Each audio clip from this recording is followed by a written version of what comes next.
All right. Good morning, everybody. Good morning. Good morning. Good morning. Good morning. I am Joe McCrae. I am the Deputy City Manager and the Director of Parks, Recreation, and Community Services. And I want to welcome you all this morning to the Livability Academy. I'm standing in for our City Manager, Wally Bockwitz, who is at a dentist appointment this morning. So I'm definitely having more fun than he is probably right now. And I want to welcome you all to this academy and give you a little bit of understanding of why it's so important that you be here, and then turn it over to Captain Hurley, who will lead you all through this, what I think is an incredible program. So as you all know, as employees of the City of Evanston, the vision of the City of Evanston is to create the most livable city in America. The Livability Academy is set up today to have all of our employees come and find out more about what that word livability means and how you all play such a vital and critical role in creating that for our community. You know, livability is about creating a quality of life for our residents in which they choose to come here and live and play and work and grow right here in this city of Evanston. It's what makes Evanston an attractive place to be, one of the best places, in my humble opinion. We are, the city manager, if he were here, he would tell you, we're never going to get an old orchard. That's just not what we're going to do. But we can provide services, we can provide a quality of life that rivals any community.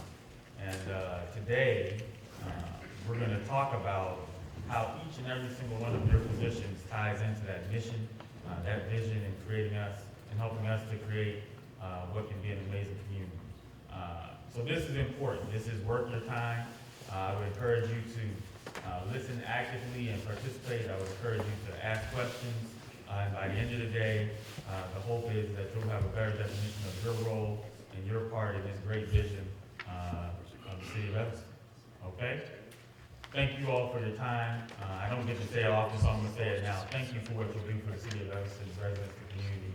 I've never been around a harder working group of people in my life, and I don't get to say it to you all often enough, so I just want to say I appreciate what you all do, and you have a great day. For a round of applause, right? Good morning, my name is Captain Hurley, and I'm the Sustainability Coordinator. And what that means is helping to make our buildings more efficient with more efficient lighting or HVAC improvements, helping to do recycling projects, helping to promote active transportation, so biking, walking, public transit, and for the last 4 years really focusing on the environmental side of sustainability, how we can reduce our impact on the environmental community. But as Joe McCrae just mentioned, that Evanston's really about more than just thinking about the environment, it's thinking about our people, thinking about jobs, it's about recreation and how we can have fun and exciting things for people to do here so they don't just come and work where they want to raise their families here or come back here and live in an apartment or a condo and be able to walk more places. So I was nominated to help be the facilitator for these Livability Academies, and I'm happy to do so. This is our 6th Academy session. So many people have come before you and we still have many to go, so thank you for your participation. We're going to have a lot of different, hopefully interesting things that may surprise you today. So the agenda is on everyone's tables. Just to call out a few things, there will be a break at about 9:30, 9:40. So we'll have plenty of opportunity for bathroom breaks, etc. Also, hopefully everyone got their little name badge. These blue lanyards are for you to keep to kind of help remind us of our great efforts to create a livable city. So you can take these with you and you can just discard and recycle your temporary name badge for today. Please also don't forget to sign in on your attendance sheet. We're going to be taking all full-time employees through this process and going back and making sure that everyone has attendance. We want to make sure that you put your name down and try to be legible because I'm reading them. And some people have wonderful, really pretty penmanship, but if I can identify who you are, then I might not know you were here. And finally, before we get started with our first activity, I just want to draw your attention to, you may have noticed the 2 cameras in the room. One of the feedbacks that we've been getting over the course of these sessions is how do we make sure we bring this message to other people who couldn't be here today or this week, or to some of our long-standing but part-time people or new employees that come in after the first of the year. So we're going to be filming a large part of the session today, and then later editing it to make it into small little modules that we can use in the future. So that way, if we have staff that can't attend now, we'll be able to share some of the same message with them in the future.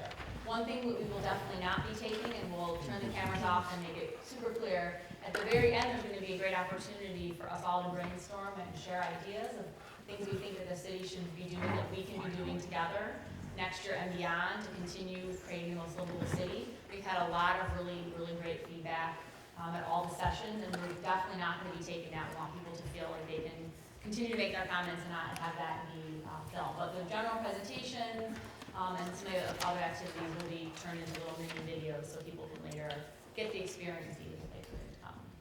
So with that, the first thing we're going to do, you may notice we have people from all different departments here represented, and so we want to take a little bit of time for at each of your tables to go around and introduce yourself, your name, what part of the organization you're from, kind of what that means, what you do on a daily basis, and then just some interesting fact about yourself so that we can get to know each other better, since many of us maybe have never had an opportunity to be all together in the same room. So we'll do that for about 5 minutes, and then we'll get on to the next part of the agenda.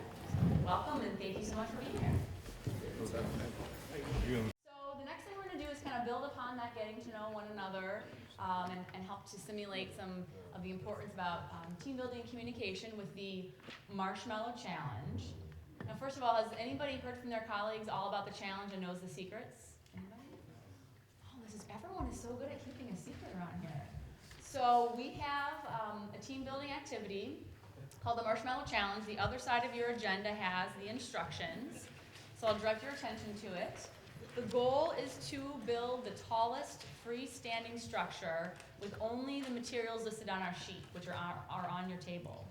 So 20 sticks of spaghetti, 1 marshmallow, 1 yard of tape. So we'll all need to measure out a yard of tape that you can measure with the 1 yard of string that's in the cup. And the goal is to build the tallest structure with all of those supplies.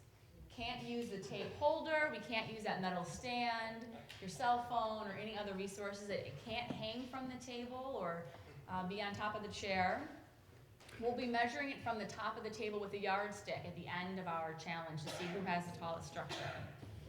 You can use as much or as little of the kit. Some teams love the string and find creative ways to use it, and some teams say that they thought that it was an unnecessary resource and don't use it. It can be taped to the table. This question has come up a couple times. You can tape it to the table, but you only have 1 yard of tape, so it's a balance of using resources efficiently. You can break up the spaghetti, the tape, or the string. I have a scissors. If people have pocket knives, you can cut the string if you so desire. And the challenge lasts 18 minutes. So within 18 minutes, your team has to work together, plan, build, and hopefully by the end have a structure that's standing. And the most important part is the marshmallow has to be on the top. And it can't be altered in any way, so no eating or smushing or cutting. A marshmallow that actually looks like a marshmallow needs to be on top of the structure at the end. So we'll have 18 minutes, we'll do a little countdown clock. I have some Rocky theme music to help get you pumped up. And then we'll see who has the tallest structure. So any questions? Now's a great time, so everyone's playing by the same rules. You cannot use the cup, but thank you for asking. The cup is just the vessel to hold your materials. And we will reuse them, so if you don't get them yucky, we'll use them again. Wider foundation or structure? You cannot use a tape holder. I love it. Everyone's already getting excited and starting to plan. I'll go around and cut the tape, and then I'll get the timer going, and I'll give some warnings as we go throughout. So let the Marshmallow Challenge begin.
Our marshmallow challenge. Would you believe if I said that the first time we did this, almost 2 weeks ago, we had no standing structures? So everybody who had some structure with a marshmallow not on the table would have been the winner 2 Fridays ago. So you never quite know what your competition is or what you're going to be up against. So continuing to work hard to the end, no matter what, is a good theme. But really, this is hopefully a good experience and thinking about in terms of team building. So we're going to have 6 presentations focusing on the big ideas of what Evanston's doing to create the most livable city. And you'll notice the topics are listed on the agenda, and they don't say public works, utilities, health. They talk about bigger picture ideas and themes in the community. And they're going to focus on the inter-collaboration, interdepartmental efforts that we're all doing in these areas. Now I'll tell you, across the 13 sessions we're going to have, we have 31 different people that are giving the presentations.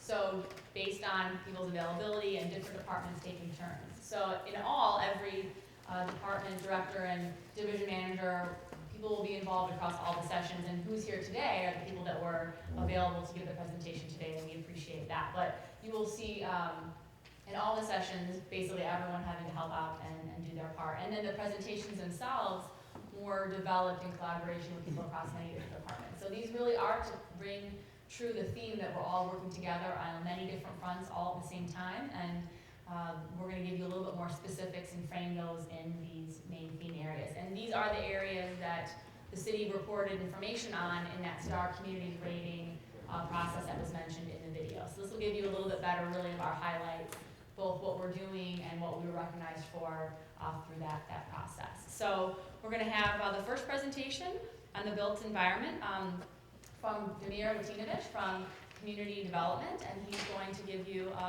an overview on what we're doing related to the built environment.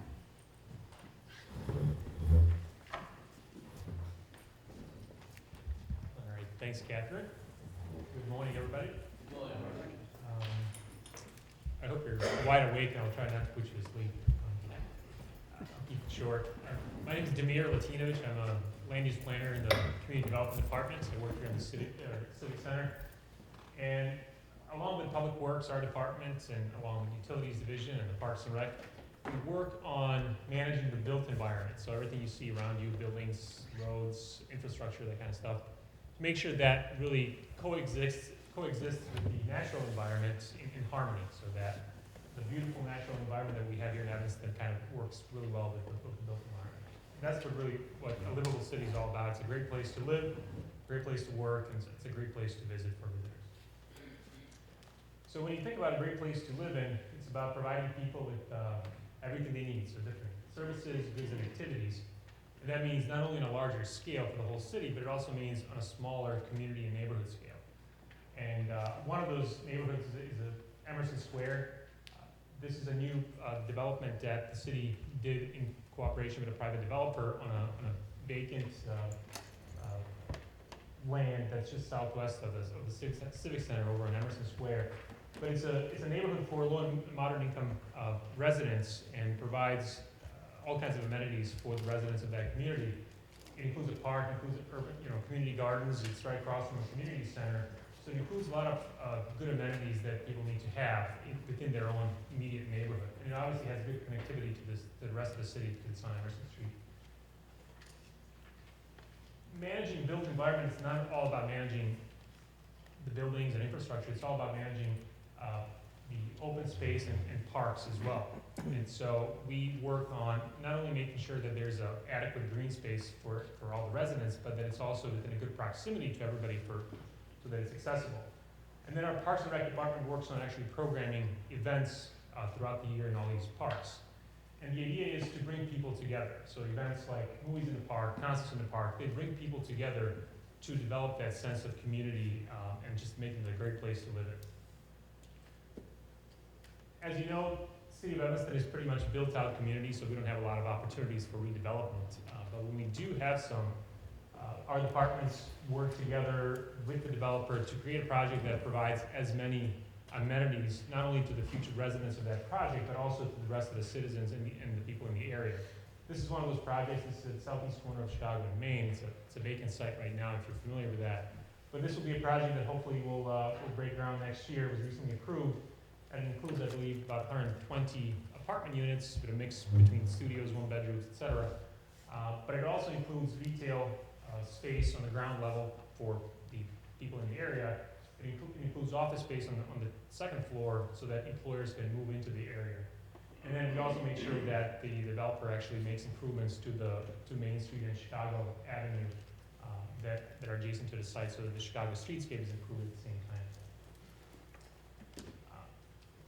Another element of a great place to live in is that it provides its residents with different choices and flexibility when it comes to housing options and housing types. So specifically our zoning and housing divisions work on making sure that there's a range of options for people to live in. So we have, in the whole city, we have areas for single-family homes that are more suburban settings, but then we also have apartments and condos for people that prefer that choice. What that does essentially is allows people to age in place so that as your needs change and you no longer have to live in a single-family home, you have the ability to move to an area that has apartments and condos so that you don't have to move the city, you don't have to move Florida or whatever. When you talk about providing choices and flexibility, transportation is a really big part of a great, big part of that to create a great place to live in. We used to think of streets as only for vehicles.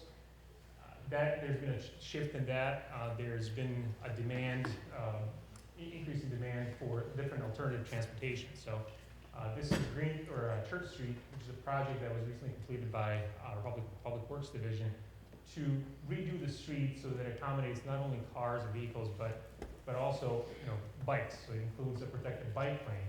It also includes a wider sidewalk for pedestrians, so that in a great place to live in, you don't have to get around by car. You can actually ride your bike around. Maybe you can walk to a destination and stuff like that. And when you think about harmony between built environment and the natural environment, trees are a big part of that. And our forestry division has a plan to preserve that urban forest that we all love. And trees do not only make streets beautiful and parks more enjoyable. When you live in a street that has that's tree lined, it really develops that sense of community and pride when somebody lives in it. So we have a plan to not only replace all the existing trees that are damaged or whatever, and we have a plan to actually plant new ones and really protect that urban forest. A great place to live in is also a place that has efficient buildings and infrastructure. So when it comes to buildings, the city has recently adopted what's called a green building ordinance that requires larger developments such as this is the Central Place Apartments. It requires these buildings to be LEED certified by the U.S. Green Building Council.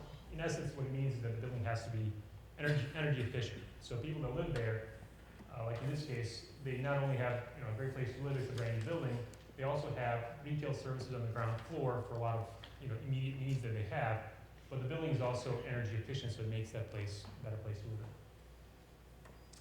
Efficient infrastructure not only means surface and roadways and infrastructure like that. It also means infrastructure below the surface, so water mains and sewer mains. And our utilities division works on maintaining that because that's really a big element of making a great place to live in.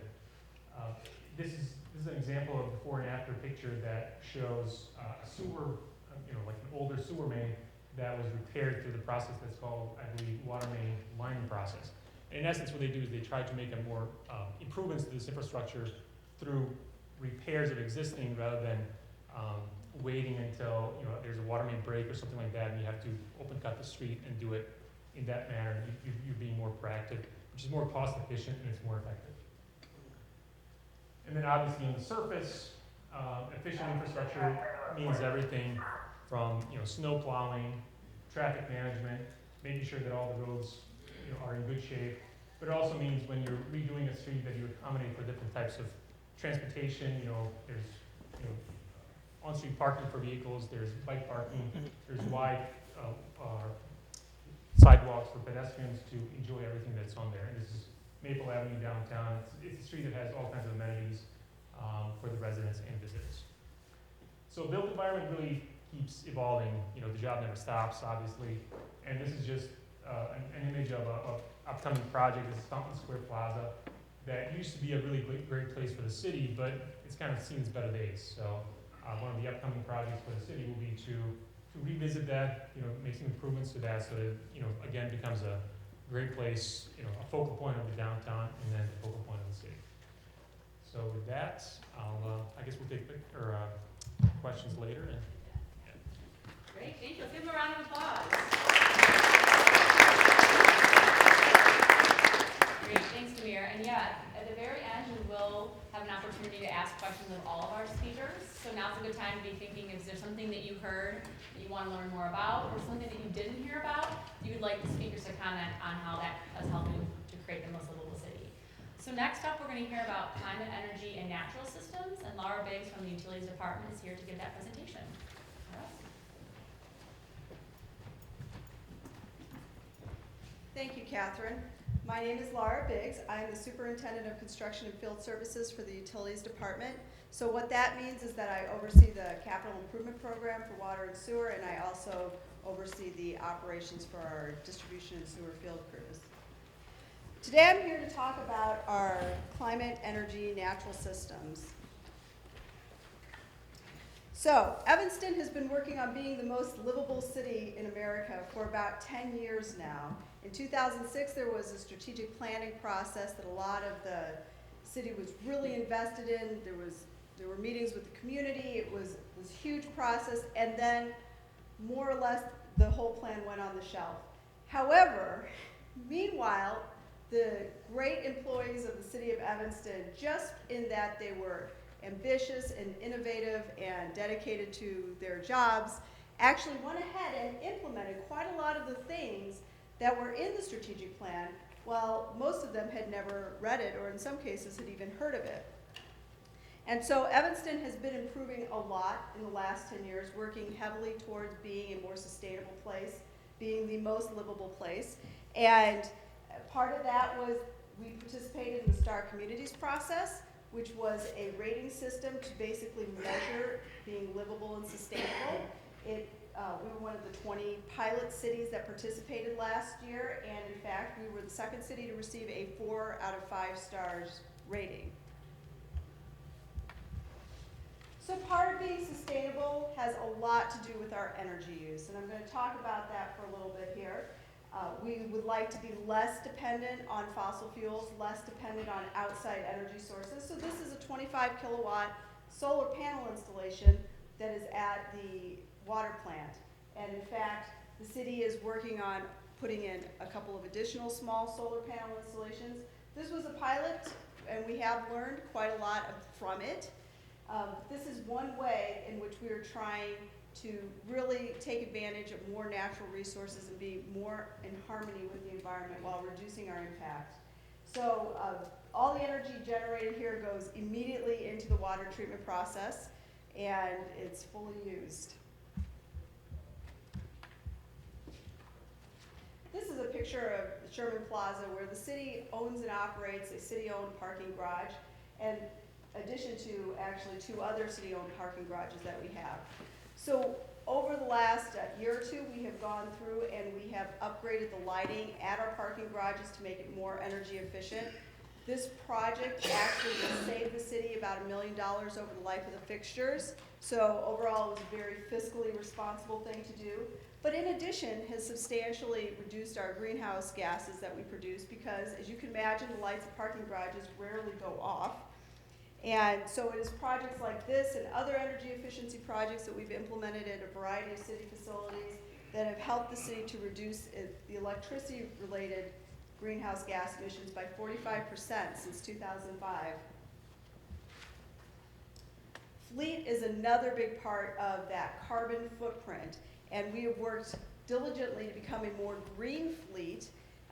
The fleet department has actually been rated they received an honorable mention as one of the 100 best fleets in America, and that was one of 2 in the state of Illinois. And a part of why they did that was because they recycle their waste streams, such as oil and antifreeze.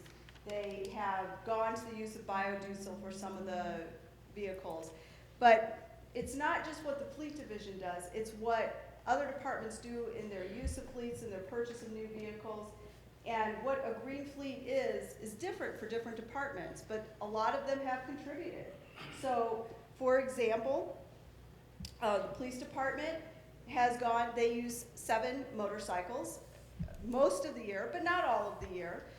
But a motorcycle uses substantially less fuel than an idling police car. They also use Segways and ATVs for part of the year. So it's that type of stuff that really makes a difference. Other departments have gone to reducing their fleet size, maybe trying to buy smaller vehicles to replace larger vehicles when the application is appropriate. So this is a situation in which many people in the city have banded together to really help reduce our fuel usage. Recycling in Evanston is a really great program. Recycling was actually started by residents many, many, many years ago who were on the forefront of wanting to be a sustainable community, and they created their own self-recycling program that they themselves used. Eventually, the city took over the program and expanded it, and now the city picks up all the recycling at single-family homes and small multifamily homes. We're looking at trying to figure out how to expand that to large multifamily and commercial properties. However, in our current environment, we don't want to expand the city resources that are used to pick up recycling. So we're trying to figure out the best way to do that. Maximize our own city staff's time and energy while being able to expand this really terrific program we have. Maintaining our outdoor spaces is really critical to being a sustainable and livable community. And the city has worked collaboratively with a lot of organizations, the Friends of the Chicago River, the Cook County Forest Preserve District, in order to maintain a huge variety of natural spaces, particularly when you consider that we live in the heart of a huge metropolitan area. So we have a substantial urban forest, a ton of parks. We have Perkins Woods, we have the canal, we have Lake Michigan, and we're working with the community to try to increase the number of cleanup events, get better ownership of these parks and other natural spaces, and really try to get them to be in tip-top shape. I think everybody here probably has heard of the emerald ash borer at this point, and following on the heels of Dutch elm disease, our urban forest has really been challenged over the last few decades. However, the city and the community together have worked to start a program called I Heart Evanston Trees, along with the Tree Keepers program, which really gets the communities involved in helping to maintain and improve our urban forest, which really has been devastated. Although the forestry department has done a wonderful job of holding it together during these trying forest times. So one of the things that was new this year is that we had a photography contest, which amateurs and professionals both submitted photographs, which were included in an I Heart Evanston Trees calendar, which you may purchase for just $12. But it really is a lovely calendar, and it's an excellent example of how, again, we're getting the community involved. It's not just something that rests on the city's shoulders, but this community has shown itself to be an interested and engaged community, and they care about things like sustainability, and they're really willing to go the extra mile to participate in making it a better place. Water, my favorite topic. So water in the right place is our greatest resource, and in the wrong place is one of the city's biggest challenges to deal with. So I'll start with the right place first. We are so fortunate to live on the shores of Lake Michigan. I'm not sure how much everybody in the city appreciates that, but I can't say it enough. We're really lucky to have this safe, pretty clean, reliable source of water right there for our use. And in fact, our location and our ability to access the water in Lake Michigan has driven economic growth and population growth in the city of Evanston for over 150 years. It's been very intertwined with the history. Our staff works very diligently to meet the incredible number of requirements related to drinking water treatment, but also just because we have a lot of ownership to make sure that when a resident turns the faucet, water's always there and it's always safe. So we are very committed to that at the Utilities Department. But now on the flip side, stormwater management is a constant challenge. And the city of Evanston has been, again, on the forefront for decades in that we put in a relief overflow system for the sewer that cost about $210 million. It took 15 years to put in. We finished it about 5 years ago, and we are light years ahead of all the other communities around us in being able to manage basement backups and other flooding. Unfortunately, with climate change, we find that the rain events in the last 5 years are more intense. So where we used to get 2 to 3 inches of water over 24 hours, we might get that in 1 to 2 hours now. And there's not the sewer system alive that's going to be able to carry that water out. So we are working with MWRD, we're working with other departments within the city to try to figure out better ways to get the storm water into the ground where it falls so that it never reaches the sewer system.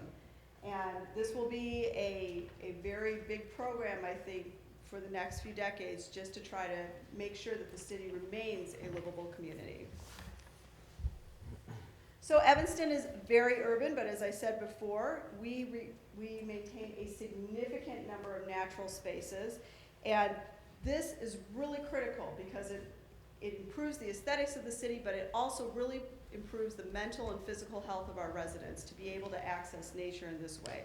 However, what really makes this a valuable resource is the programming that our city provides to allow residents to connect to those spaces. So for example, we have catch and release fishing at Lovelace Pond, very popular throughout the summer. There's camping on the beach, there's soccer, tennis, golf, canoeing on the canal, aquatics camp for youngsters out on Lake Michigan. The number of opportunities for people to be outdoors is really endless in organized activities and some less organized activities. So we are really fortunate and that we have such an active population, but we have a great program that really helps connect people with these spaces and overall just improves the quality of life in Evanston. And with that, I'm going to turn this back to Catherine. Thanks, Laura. Let's give a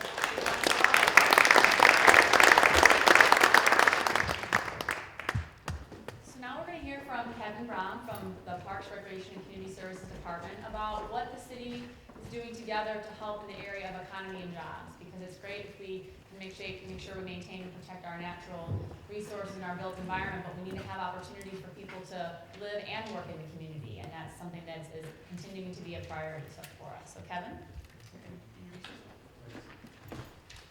As Catherine said, I'm Kevin Brown. I am the Community Services Manager for the Youth and Young Adult Division in Parks and Recreation.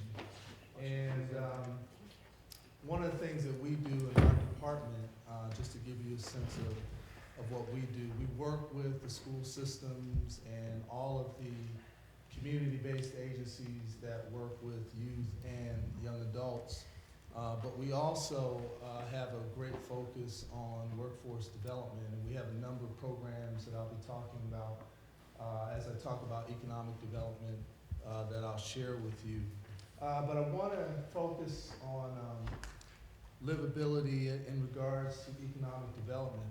And some of you may have read or you may have heard recently that the unemployment rate for Evanston had gone down, and it's significantly lower than many of the communities across the state.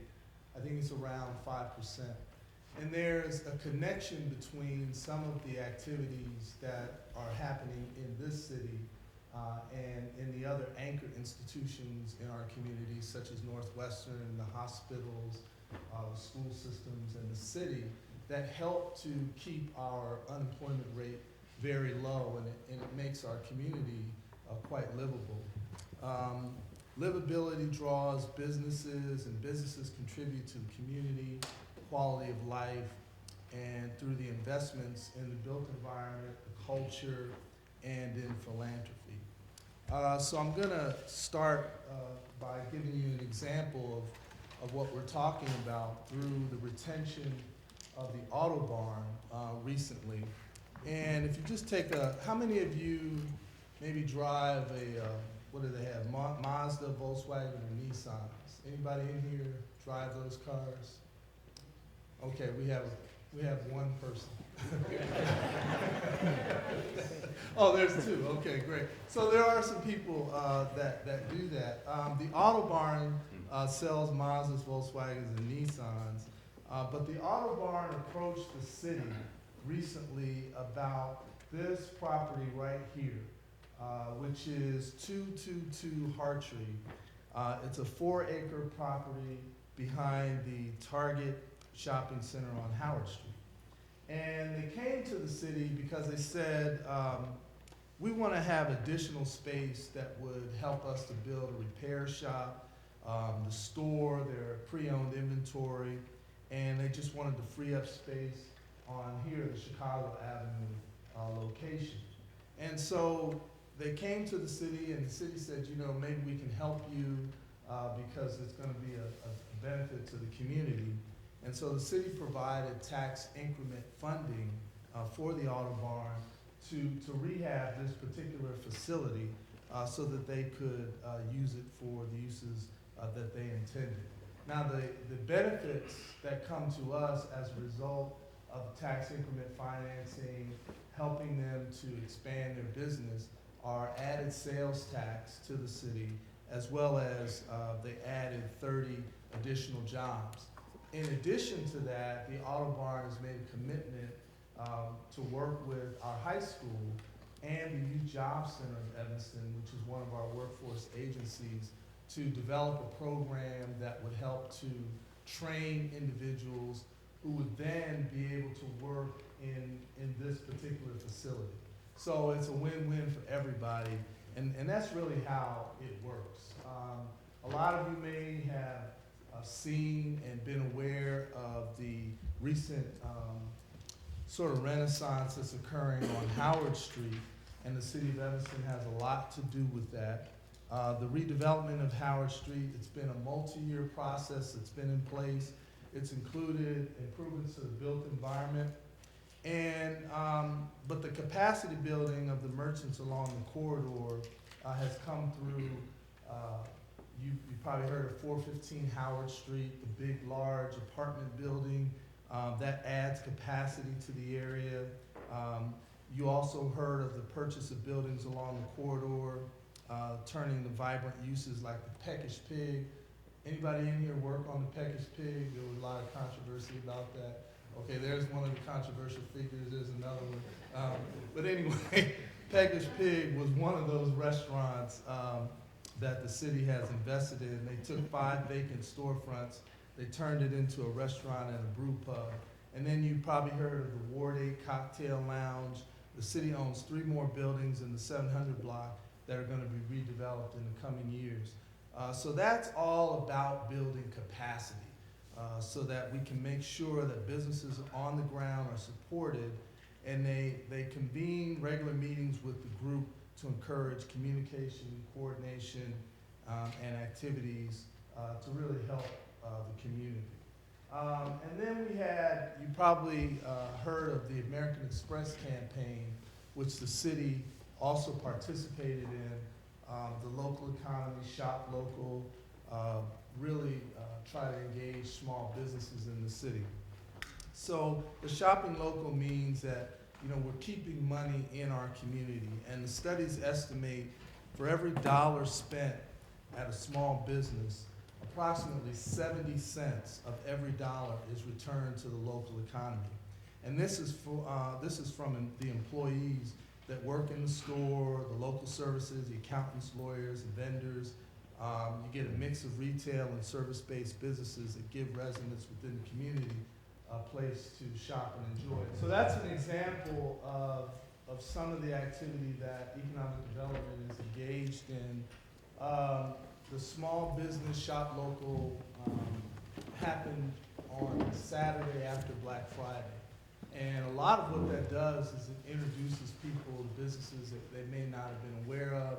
And the hope is, and it's actually been proven by data, that people will return back to those businesses.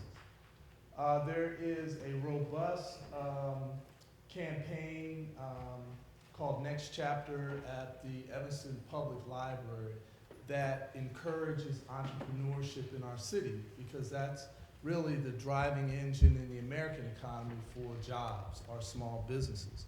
So Evanston is a startup community, and all the elements supporting entrepreneurship, including Northwestern University, various local funders, business services, accountants, and bankers, all of those individuals are contributing to this effort. Entrepreneurs, they're extremely important because they create products, they create services, they hire staff, they rent office space, and they grow companies. And so they thrive on all of these connections. And we feel that the city's role is to create an environment for entrepreneurs so that they can prosper, that they can create events to bring in more entrepreneurs, that we can create, face-to-face sharing with one another so that, better ideas can come out, more businesses can be created.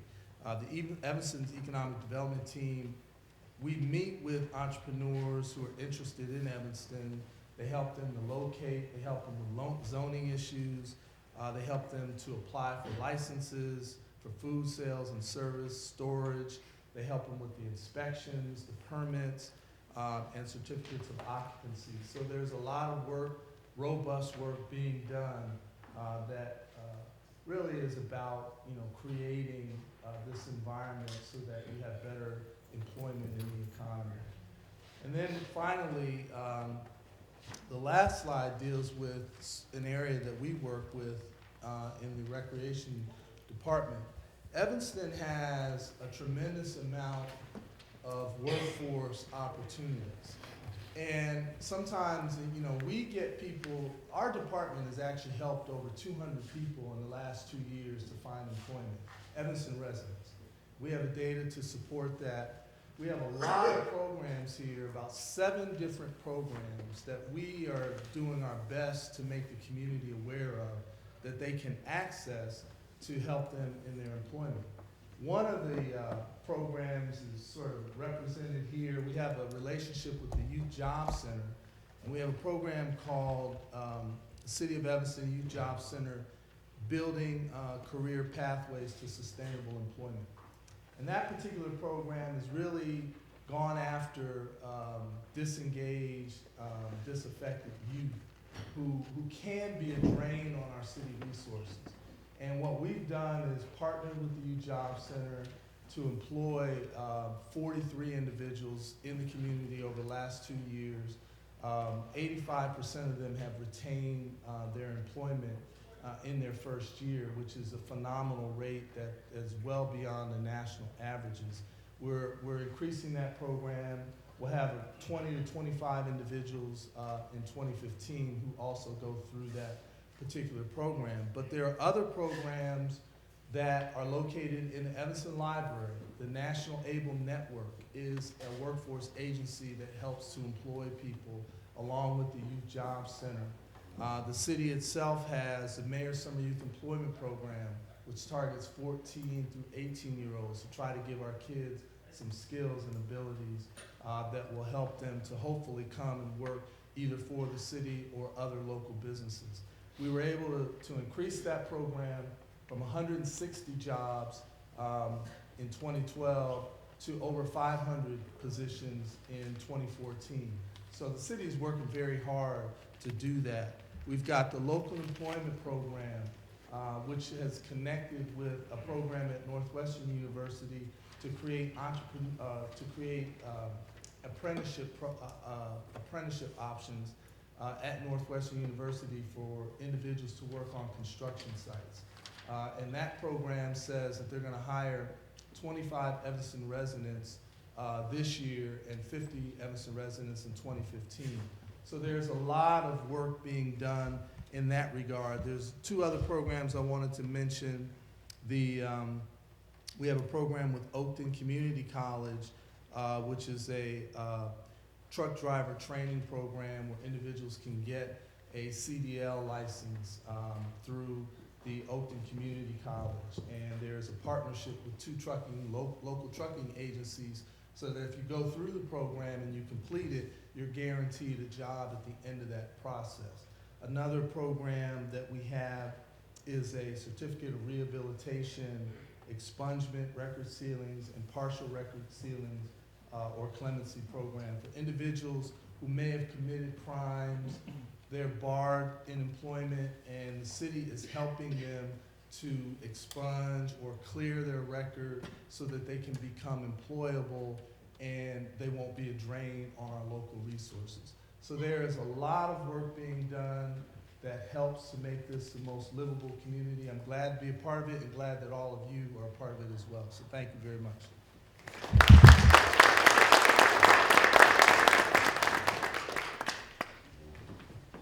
Great, thank you. Our next presentation is going to be on education, arts, and community, and Paul Zalmezak from the Economic Development Division will be giving this presentation and giving us some more insight into a really wide variety of things that Evanston's doing on this front.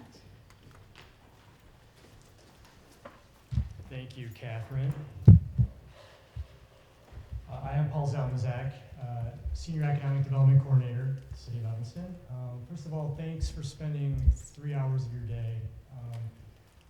A lot of you I haven't worked with directly, but I've worked indirectly with all of you because you impact so much of what we do in economic development. And livability is really intertwined with economic development. It makes our job so much easier as we try to attract businesses to the community and to keep residents here to support our local businesses. So thank you for all the work that you do. So today, talking about education, arts, and community is a really important part of making my job easier in economic development. We have a great school system here. Arts are robust, and we have an engaged community, as you all know. So one of the practices in Evanston is innovation. This is a picture of an app that the Parks and Rec Department designed that connects mobile users with city programs, facilities, and events. You can download this on the App Store and also on Google Play. What it does is the app sends notifications to users regarding the latest updates on beaches and field conditions, camp registrations, and upcoming events. So the idea here is we're constantly connecting with the community in innovative ways. This is something I was amazed when I came up to Evanston. I moved here 2.5 years ago, but I started working here 3 years ago to see this row of snowplows painted. I mean, it's just a great way to engage with the community. And city council last month, I mean, tons of parents came out, the kids were excited, taking pictures with the mayor. They thought it was a great thing. And this is a way to integrate public art with public works, construction sites. Fantastic idea, and it's just a lot of fun to see. I mean, the snow is just can be such an awful thing, and then it just boosts your spirits to see the painted plows. This was something I had the unfortunate event spending last winter an afternoon with my kids at the beach. It was about 20 degrees, and we're out there painting the ice. But it's really kind of a cool thing to get people outside under miserable conditions. It was pretty icy. Those could be my kids there. That's what they look like. I don't know. I'll tell you, there were a ton of people out for this, and one of the things I remember is that we were encouraged to use organic materials to paint the ice, right? That was a very Evanston thing, right? So my wife mixed up this beet juice paint, and we got there, and you couldn't even see it on the ice. It just blended in. And everybody else brought these great Crayola paints, and my kids were a little disappointed. So. Another example is this yarn bombing that happened. This is kind of a fun trend for people who are interested in knitting. The way Jennifer Lasik talks about it, she's our arts coordinator. Some people love it, some people are what is this? That's hideous, right? But that's what art's all about. This is just a great, colorful way to get people outdoors. Here's another example of that. What is this? This is at the corner of Davis and Oak on the site of the site that was destroyed by a fire last December. It was the Pine Yard in Taco Diablo. So that site is sat vacant as the owner tries to figure out what his next steps are. We know now that he's going to just replace what was there, not necessarily the businesses that were there, but a one-story, 4-unit retail project. So in the meantime, and I don't remember who funded this, but an artist was hired to install this piece. Really quickly, plaid-based design representing the numbers and the zip code, Brown represents land, blue represents Lake Michigan, green represents wilderness. I thought that you have 6 here, this is a void, 2 here, another void, so 60202. I'm probably not explaining that correctly, but that's the idea. You dress up a site that was really kind of an ugly hole in the ground for some time. Bringing festivals to the people. We have a lot of festivals in this town for our size. We have 75,000 people. We're the size of a community area or a ward in Chicago. But we have a ton of festivals. Custer, Ethnic Arts, Lakeshore Arts Festival, Green Living. This particular event last year, or just a few months ago, was the Streets Alive. It was in September, closed down Maine from Hinman to Dodge. So you could ride your bike, you could walk, you could do whatever you want. No cars except for, say, city vehicles. But it brought out a lot of people. I didn't get to spend a lot of time with it because my kids were in soccer all day. But I saw them because we were over at Robert Crown. Estimates several thousand came out for that. Again, this is a way to engage with the kids. It brought out mini golf.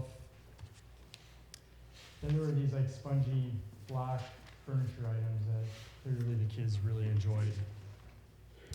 So collaboration is another, I know we say it a lot, it's cliche in some worlds, but it's really important, partnerships and collaboration. The example that we're talking about here is Evanston's Cradle to Career, which is a system of shared accountability. So we all feel responsible, and we are responsible for bringing up our youth as a community. So the success of our young people is dependent on us as well. So the schools, city, agencies, working together to make sure that there's positive support structures in place, making sure that babies through adults have what they need to be successful. That's a program that is not just with city organizations, but also the nonprofit sector. Another example of collaboration, the city encourages, as you know, constant community dialogue to improve our community. This picture is a health summit that's Evanston Thomas in the back. And then this is another example of a meeting with the Human Services Committee and Mental Health Board. Again, city of our size has a lot of resources, and we're lucky to have it. Frankly, I'm not sure how this represents collaboration, but it is kind of a public sector, or public art installation.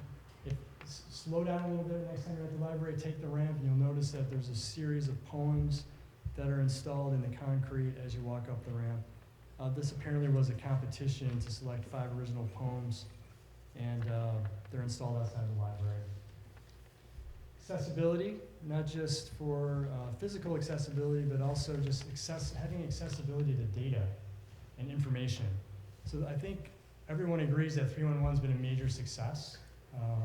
And this slide represents the people that are working on 311. We share information to residents. I think even staff often uses 311 to connect with each other. You can do this online. You can do this with your smartphone. There's an app. I reported an overflowing garbage can in my neighborhood recently. Also, lots of rusty bikes at bike racks because I ride my bike a lot and I need that space, so I'll call it in. Creating the most livable city, we practice accessibility. So there's more than just recreation at rec centers. I'll just go through the list quick. Besides basketball, arts, ice skating, chess, after school, there's a produce mobile that distributes free fresh fruit and vegetables every second Tuesday. Summer food program, there's special recreation inclusion services, snow shoveling and taxi cab programs. And then Kevin touched on it, there's youth and young adult programs, including a certificate of rehab, Mirror Summer Youth, outreach to high-risk youth, and then workforce development. And then this is something that I think is really important on the economic development side too, age-friendly Evanston. We often talk about age-friendliness in the context of changing demographics, aging baby boomers. But one thing that I've noticed as I think about how to attract business and where Evanston is succeeding, is that there's this kind of merging of demand from each of the age groups. Gen Xers, millennials, and baby boomers all kind of like the same thing right now, which is in terms of a physical environment or what offerings are in the city. Walkability, dining out, those types of things. So we really had an opportunity to really play up what Evanston has to offer as it relates to age friendliness. And then something that I know there's a specific initiative in place to help people continue to grow up and grow old in Evanston. And I don't have the specifics on that, but that's a really important part of what happens out of Parks and Recs Division and Community Service. So I'll wrap on that. I went 1 minute over my 8-minute deadline, but I appreciate your time, as I said. Thank you very much. Thank you.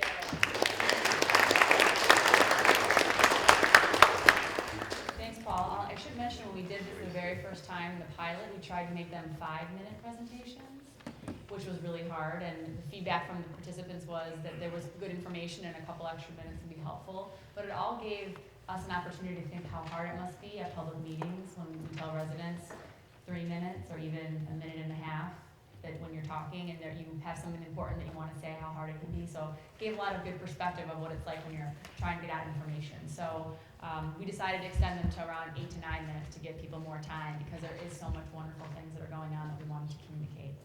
So our next presentation is on equity and empowerment.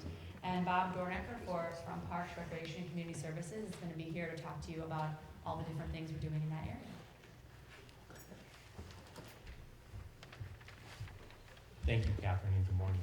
My name again is Bob Dornecker. I'm the Assistant Director of Parks and Recreation for the City of Evanston. My main responsibilities, of course, are just to manage the activities that happen in the park sites and, of course, to provide the oversight for the recreation centers.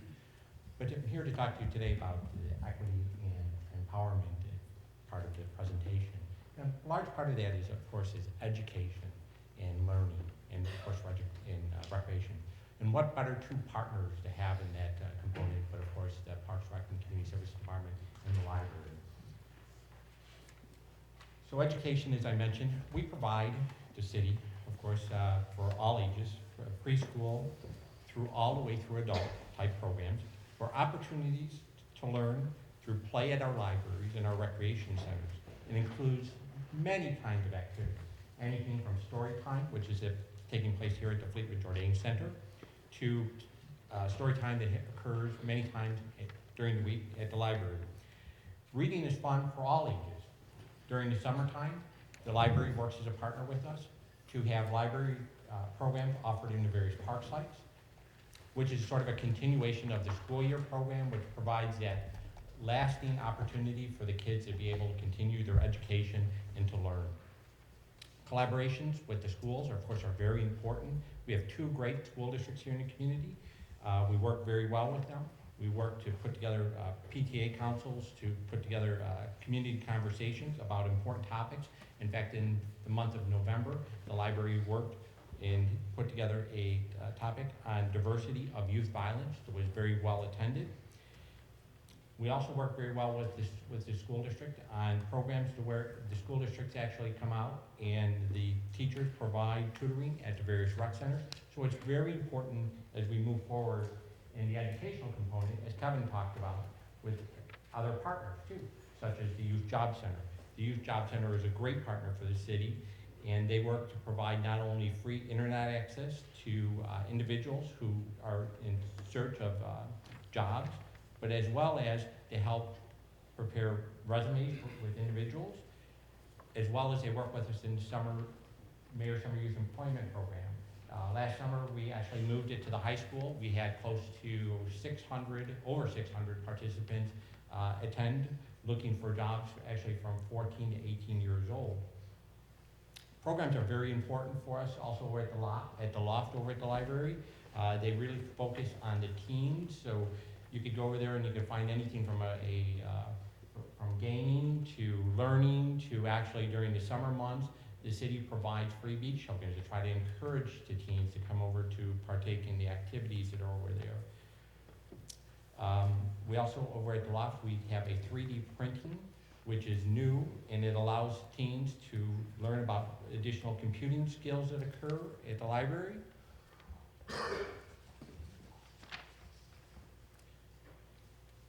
Another part, very important, is the computers, the digital divide. The digital divide is we've worked really hard to make sure it's accessible to everyone in the community.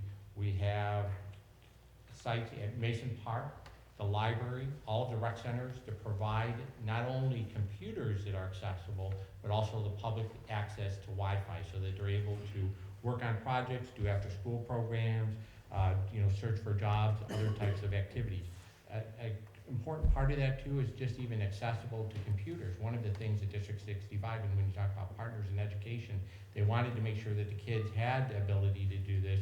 They provided 35 computers to Fleetwood Jourdain Center so the kids could then come and do additional homework. So if they didn't have computers at their homes, that they would be able to utilize that.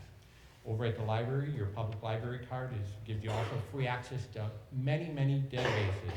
They'll provide answers, questions, new teaching opportunities, video clips, and of course the library staff over there will help with accessing to any kind of practice tests, any kind of other research that individuals may be interested in. Mentioned earlier was the app. This year we just created an app for Parks and Recreation, so if you get a chance, download that app at Evanston Recreation. And then as you learn more about it, you'll see that there's additional information on the library's app about a youth technology core.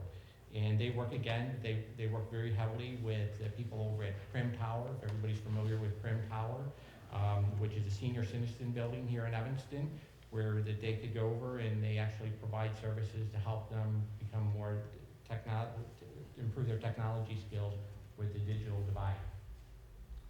Of course, as I mentioned, recreation is a very important part, not only for the library, but over in our recreation centers.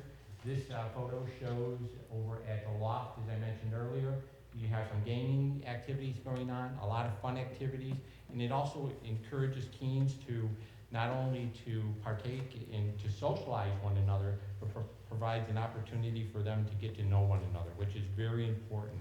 You'll find the same type of activities happening over at the Mason Park Fieldhouse. So if you go over to Mason Park Fieldhouse, anytime like during the weekdays, Monday through Friday, you'll have the same type of setups so where the kids have opportunity to do gaming. We have computers over there at that site additionally.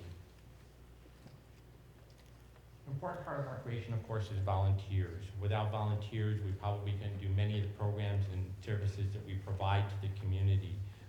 Important part of this slide shows is that we have volunteers providing library services. They bring books out. They bring books not only to the local recreation centers, but they also take time to go out to the various metro stations. They go to the Levy Center. They go to the library.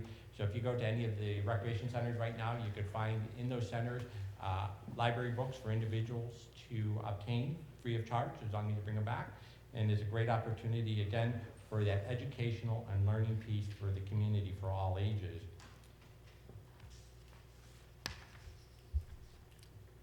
Another part of recreation that we provide that I touched on earlier is the summer reading program. Very important, of course, to get kids learning to read early. The library staff works with us as a great partner. They're out in our parks every day working with us and providing that opportunity not only again for the youth, but also for the adults to work in their various programs. We have free movies that through over at the library. One of the initiatives that they have is they do game nights. They have activities, again, for all ages. One of the things that the department is, Parks, Recs, and Community Services Department is going to work on in 2015 is to work with the fire department, actually, and to do some movies over in the various fire stations. So one of the thoughts was is that maybe we would take a look at, what kind of educational opportunities we would put in as the fire component as we move forward with that new program idea. Support services. Who would imagine that we would have a dental clinic set up in the Levy Center to provide those types of services for the community? It's so important. This year we had, I think it was close to 100 individuals attend the free dental days that were there. We also provide many other types of activities. Over at the library, you'll find that they have tax support services. Last year they provided over 300 households to help them file their income taxes, which attained to over $500,000 in tax returns for them. You could also get those types of same services over at the Levy Senior Center. A new partnership that the library is going on is called the Family Action Network, which will bring programs and book discussions to our residents around topics of interest. And actually, there's a discussion that's begin on December 10th about how stereotypes affect us. So it's, you know, if you have time, again, it's an opportunity for you to get over to experience some of the stuff that happens not only in the recreation centers, but also in the library.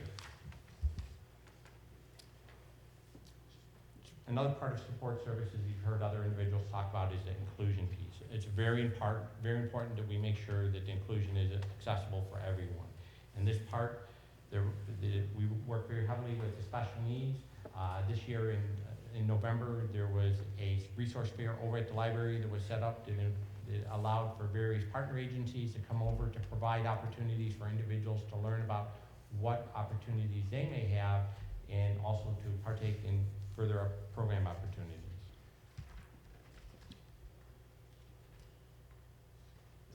And that's it. Thank you.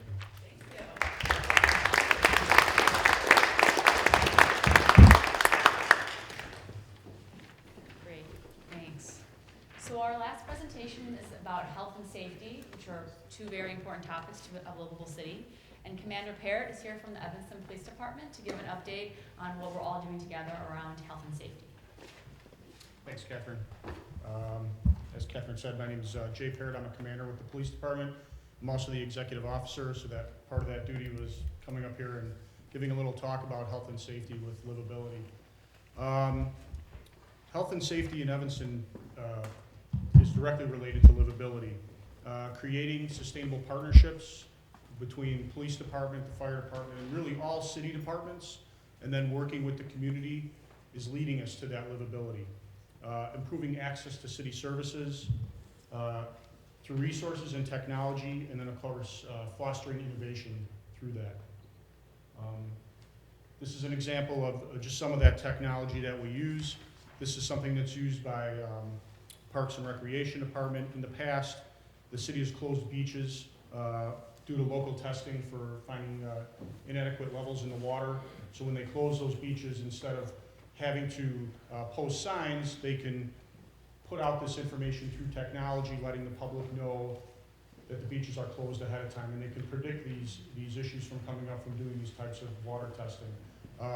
For some people that do use the beaches here, you may get you have the ability to get texts on your phone saying that the beach is closed or what beaches are closed and for the reasons that they do close them.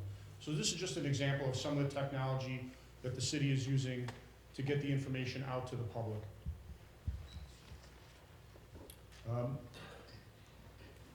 Technology, as we talked about, it's really important in today's times that so many people are geared to their phones. They have smartphones, they're texting, they're emailing. We want to make that ability to receive information and also provide information to the public. Right now we use 311. You can text into 311 if you have a question. You can also text the police department if you have a tip about a crime. We can even dialogue in those tips to go back anonymously with somebody regarding a tip on a crime where they don't reveal who they are, but they're providing us information so we can make Evanston safer and more livable for the community. There's a live health chat. There's also support, and you can ask questions and also make a request for any city service through 311 by this ability using the 311 app.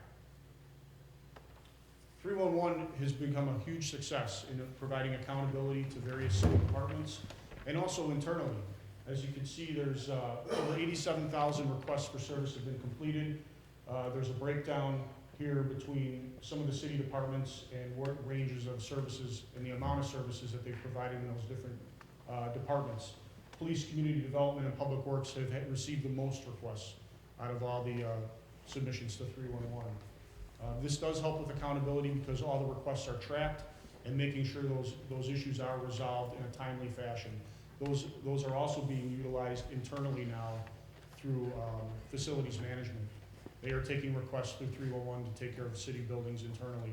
So it is a great system. It does provide accountability. It does allow for a tracking, and it provides just better services to the community as a whole. Partnerships. The photo you see here, in 2009, the city of Evanston provided H1N1 flu vaccinations to the public. Despite not having direct nursing services, to facilitate this was a cooperative effort between the fire department, the police department, Northwestern University, Loyola University nursing students, private companies in District 65 and District 202. The city was able to vaccinate over 12,000 people as a result of this. A pretty good accomplishment for something that was obviously a huge concern within the community and also across the country. Other partnerships that we've taken part in is on January 30th, 2009, the water plant had to shut down for almost 12 hours due to ice buildup on the lake near the raw water intakes. This is a phenomenon that occurs when the water temperatures just exceed 32 degrees, and it creates an ice buildup on the intake, which will reduce the flow of water in the filtration plant. As a result, the city has installed a heater system in 2010, and then also did another system in the spring of that's planning on doing another heater system in the spring of 2015 to reduce these problems so the water flow can keep going at a proper pace. Other partnerships that we partake in, CERTs, fire explorers, tree keepers, and park cleanups. We also have volunteers that help clear the sidewalks, remove leaves from the drainage to allow for water to drain properly. We also have the Citizens Police Academy and the Citizens Fire Academy now. Those are great partnerships that allow for the citizens to understand what we do for a living and also assist in making Evanston safer and better for everybody once they gain all this knowledge on the job tasks that we perform within those agencies. Innovation. Evanston has become a leader in diversity of food establishments and increasing access to food. As a part of the Evanston 150 effort, the city now has a year-round farmers market. The health department is also at nearly 100 annual events assuring food is safe for the residents. We continue to utilize technology to provide this service efficiently, as inspectors are able to perform field inspections using iPads or smartphones. Utilizing technology has also been allowed us to be more transparent. As of October 2014 this year, inspections results now appear on Yelp. So if you look up a restaurant in Evanston, you can see what their health inspection result is on Yelp. Other innovative efforts that we're doing at the police department, we have currently put a lot of information out via social media. That's our page from our Twitter account. We also have a Facebook account. We also push information out through the city website and also to various media sources and crime reports on a daily basis. Those are available to anybody in the public and the residents or anybody that just wants to know about what's going on in Evanston if they're thinking about moving to Evanston. This information is provided for them. One of the other screenshots is crimereports.com. It's another agency that we partner with to get information out to the public on mapping where our incidents occur. That is actually a screenshot from a smartphone. You can do it on the web or actually use your iPhone or an Android phone. There's an application for it. And pull up, and as you can see, every marker that's shown here has a significant, you can click on that and find out what incident happened and what time that happened and the date. Just an example of how we're using technology to get information out to the public. These new joint cooperative programs and innovative thinking will bring parks, recreation, and community services, health, fire, and police, and other non-government organizations such as hospitals in the area to expand community outreach and connection to information and resources available to everybody of all ages. Firehouse Health Assessment and Education are now partnering to provide services. They're doing health screenings for people, opening up the firehouses, as a previous speaker said, for movies, just to engage the community and let people know what we're doing and making those resources available. It's very important with all this technology that we can transmit information back and forth through our phones and through emails, but it's also very important for us to have a face-to-face relationship with the community we serve, and not only the community served, but the people we work with together here at the city. Thank you.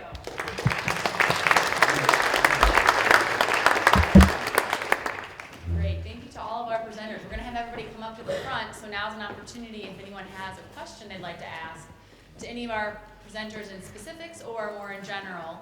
Was there something that you wanted to learn more about or something that you work on that you did not hear in an immediate presentation that you'd like